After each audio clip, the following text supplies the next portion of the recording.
Salam. Gələcəyin texnologiyası deyəndə ağlımıza çox şey gəlir. Amma əslində o artıq buradadır və dünyanı görmə tərzimizi kökündən dəyişir. Söhbət genişləndirilmiş reallıqdan, yəni qısaca R-dan gedir. Gəlin birlikdə bu heyrətamiz texnologiyanın dünyamızı necə daha da zənginləşdirdiyini öyrənək. Bir anlıq düşünün, küçədə gedirsiniz və gözünüzün önündəcə restoranlar haqqında rəylər peyda olur və ya eviniz üçün yeni bir divan almaq istəyirsiniz. Amma mağazaya getmədən onu birbaşa qonaq otağınızda virtual olaraq görüb yoxluyursunuz. Bax, AR-in vədi məhz budur. Rəqəmsal məlumatları real həyatımıza qüsursuz şəkildə inteqrasiya etmək. Baxın, burada ən vacib məqam nədir? AR reallığı əvəz etmir, virtual reallıq kimi. Əksinə, onu daha məlumatlı, daha interaktiv edir. Sanki real dünyanın üzərinə çox faydalı bir rəqəmsal təbəqə əlavə edirik. AR-in hekayəsi əslində çox maraqlı bir təkamül yoludur. Bir vaxtlar yalnız laboratoriyalarda olan sadə təcrübələrdən başlayıb, bu gün səhiyyədən tutmuş, sənayeyə qədər real problemləri həll edən nəhəng bir texnoloji gücə çevrilib. Yaxşı, bəs bu başgicəlləndirici inkişafın arxasında nə dayanır? Bu gün biz genişləndirilmiş reallığın gələcəyini formalaşdıran 10 əsas trendi, yəni 10 əsas istiqaməti bir-bir araşdıracağıq. İndi bu 10 trendi daha yaxşı anlamaq üçün onları 5 məntiqi hissəyə bölmüşük. Peşəkar dünyadakı təsirlərindən başlayacaq, sonra gündəlik həyatımıza keçəcək, texnologiyanın özünə baş vuracaq və sonda gələcəyin bizə nə vəd etdiyinə baxacaq. Gəlin başlayaq və ilk olaraq bu mifi dağıdaq ki, AR sadəcə əyləncə üçündür. Qətiyyən, o artıq çox ciddi peşəkar sahələrdə, necə deyərlər, oyunun qaydalarını yenidən yazan bir alətə çevrilib. Bax, bu təsirin nə qədər dərin olduğunu anlamaq üçün 3 kritik sahəyə fokuslanacağıq. Təhsil, səhiyyə və əlbəttə ki, sənaye.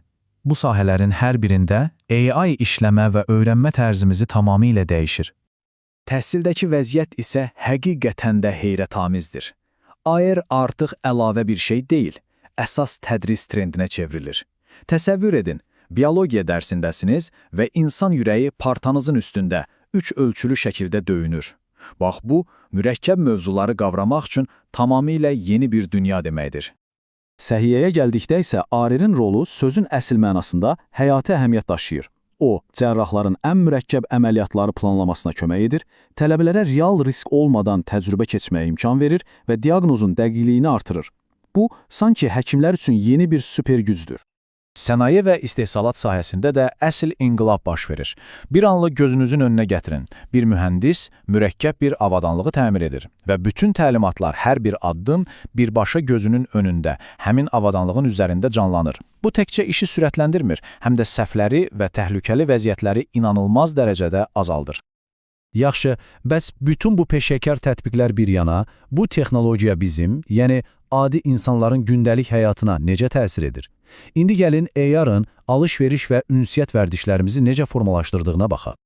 Və bu təsir özünü bəlkə də ən aydın şəkildə iki sahədə göstərir. Onlayn alış-veriş, yəni elektron ticarət və bir də marketinq. Bu sahələrdə AI bizim istehlakçı davranışlarımızı tamamilə dəyişir. Bu onlayn alış-verişin bəlkə də ən böyük baş ağrısını aradan qaldırır. Görəsən bu paltar mənə yaraşacaq və ya bu mebel evimə uyğun olacaqmı?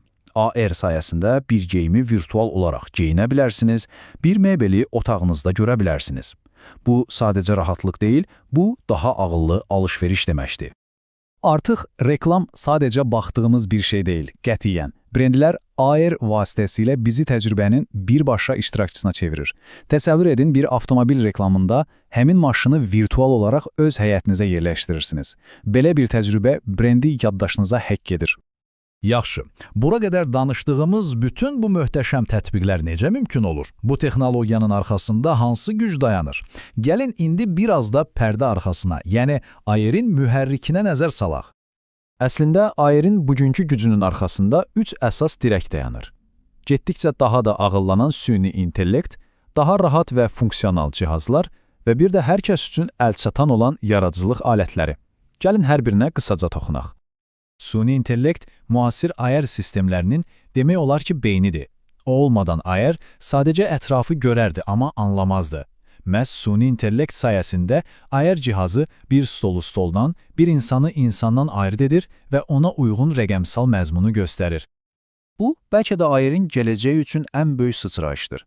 Düşünün, AR təcrübəsini əlinizdə telefon tutaraq yaşamaq bir şeydir, amma bunu birbaşa eynəklə, əlləriniz tam sərbəst şəkildə etmək tamamilə başqa bir şeydir. Bu, texnologiyanı həyatımıza, sözün əsl mənasında, qüsursuz inteqrasiya edir. Və bu, məncə, həyəcan verici inkişafdır. Artıq AR təcrübəsi yaratmaq üçün mürəkkəb kodlaşdırma biliklərinə ehtiyac yoxdur. Yeni və sadə alətlər sayəsində istənilən müəllim, marketoloq, hətta sənətçi belə öz ideyasını asanlıqla genişləndirilmiş reallığa çevirə bilər. Yaxşı, bura qədər hər şey əla səslənir. Bəs bu yolun sonu hara gedir? Son bölməmizdə AR-in bizi apardığı yeni sərhədlərə, yəni Metaverse kimi böyük imkanlara və daha da vacibi cavablamalı olduğumuz ciddi etik suallara toxunacağıq. AR-ı Metaverse-ə açılan bir qapı kimi düşünə bilərsiniz. Biri rəqəmsal dünyanı bizim real dünyamıza gətirir, o biri isə bizi tamamilə rəqəmsal dünyaya aparır. Bax, bu ikisinin kəsişməsi fiziki və virtual dünyalar arasındakı sərhədlərin tamamilə itəcəyi yeni bir hibrid reallıq yaradır.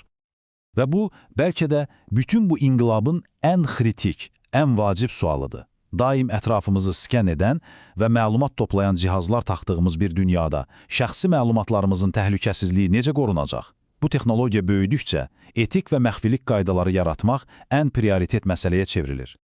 Bu sitat məncə bütün bu müzakirənin mükəmməl şəkildə yekunlaşdırır.